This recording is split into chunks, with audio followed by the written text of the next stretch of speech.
If you have ever felt like motherhood broke you, I want you to challenge that.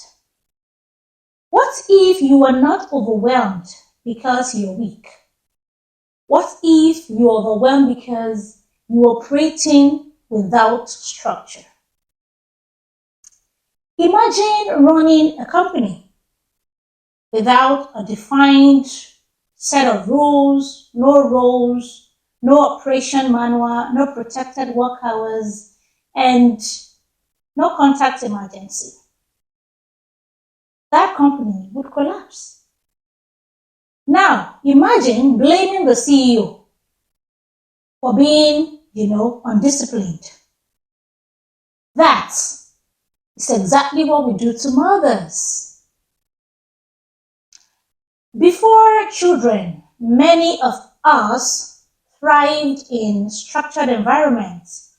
Work had deadlines, meetings had agendas, expectations were clearly defined. Then motherhood came, and no one told us, no one warned us that we would need to redesign our entire operating system. Motherhood is not the problem. It has never been. Chaos without structure is the problem. And most professional women never pause to rebuild that system. When your time fragments, your identity fragments. When your days are reactive, you stop feeling in charge. And when you stop feeling in charge, you start believing that you've lost yourself. That is the point we don't want you to get to.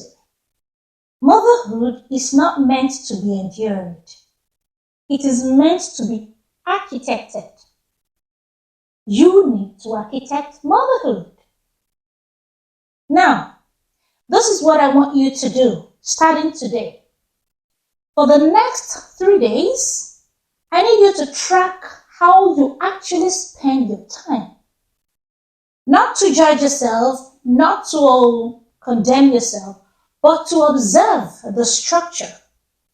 You need this self-awareness for the next steps in reclaiming your life.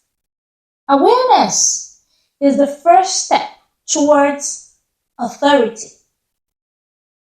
Here, we don't glorify burnout, we don't romanticize chaos. We put structures in place, we protect ambition, we restore identity. If that resonates with you, you are in the right place. Welcome to the Blessed Tribe, where mothers are empowered to do so much more.